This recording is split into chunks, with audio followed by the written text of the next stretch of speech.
Atos 28. Uma vez em terra, descobrimos que a ilha se chamava Malta. Os habitantes da ilha mostraram extraordinária bondade para conosco. Fizeram uma fogueira e receberam bem a todos nós, pois estava chovendo e fazia frio. Paulo ajuntou um monte de gravetos. Quando os colocava no fogo, uma víbora, fugindo do calor, prendeu-se à sua mão. Quando os habitantes da ilha viram a cobra agarrada na mão de Paulo, disseram uns aos outros: certamente este homem é assassino, pois, tendo escapado do mar, a justiça não lhe permite viver. Mas Paulo, sacudindo a cobra no fogo, não sofreu mal nenhum. Eles, porém, esperavam que ele começasse a inchar ou que caísse morto de repente, mas, tendo esperado muito tempo e vendo que nada de estranho lhe sucedia, mudaram de ideia e passaram a dizer que ele era um deus. Próximo dali havia uma propriedade pertencente a Públio, o homem principal da ilha. Ele nos convidou a ficar em sua casa, e por 3 dias, bondosamente nos recebeu e nos hospedou. Seu pai estava doente, acamado, sofrendo de febre e disenteria. Paulo entrou para vê-lo, e depois de orar, impôs-lhe as mãos e o curou. Tendo acontecido isso, os outros doentes da ilha vieram e foram curados. Eles nos prestaram muitas honras e, quando estávamos para embarcar, forneceram-nos os suprimentos que necessitávamos.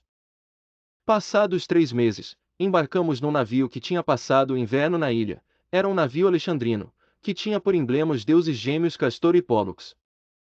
Aportando em Siracusa, ficamos ali 3 dias. Dali partimos e chegamos a Régio. No dia seguinte, soprando o vento sul, prosseguimos, chegando a Puteoli no 2º dia. Ali encontramos alguns irmãos que nos convidaram a passar uma semana com eles. E depois fomos para Roma.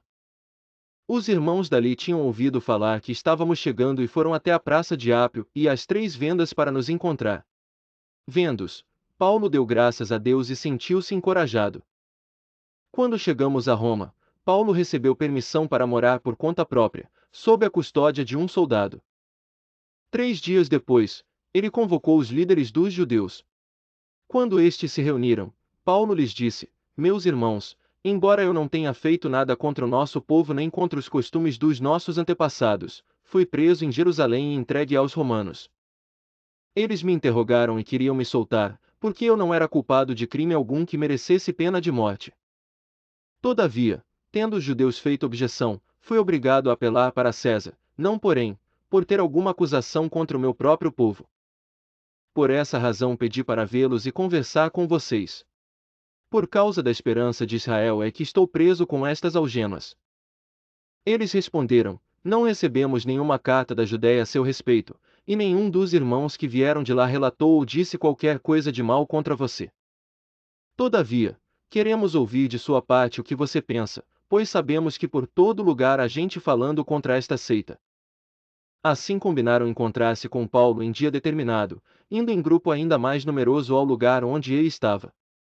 Desde a manhã até a tarde ele lhes deu explicações e lhes testemunhou do reino de Deus, procurando convencê-los a respeito de Jesus, com base na lei de Moisés e nos profetas. Alguns foram convencidos pelo que ele dizia, mas outros não creram.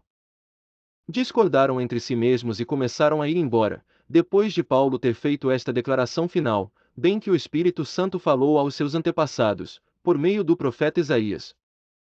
Vá a este povo e diga: ainda que estejam sempre ouvindo, vocês nunca entenderão, ainda que estejam sempre vendo, jamais perceberão. Pois o coração deste povo se tornou insensível, de má vontade ouviram com os seus ouvidos, e fecharam os seus olhos. Se assim não fosse, poderiam ver com os olhos, ouvir com os ouvidos, entender com o coração e converter-se, e eu os curaria. Portanto, quero que saibam que esta salvação de Deus é enviada aos gentios, eles a ouvirão. Depois que ele disse isto, os judeus se retiraram, discutindo intensamente entre si. Por 2 anos inteiros Paulo permaneceu na casa que havia alugado, e recebia a todos os que iam vê-lo. Pregava o reino de Deus e ensinava a respeito do Senhor Jesus Cristo, abertamente e sem impedimento algum.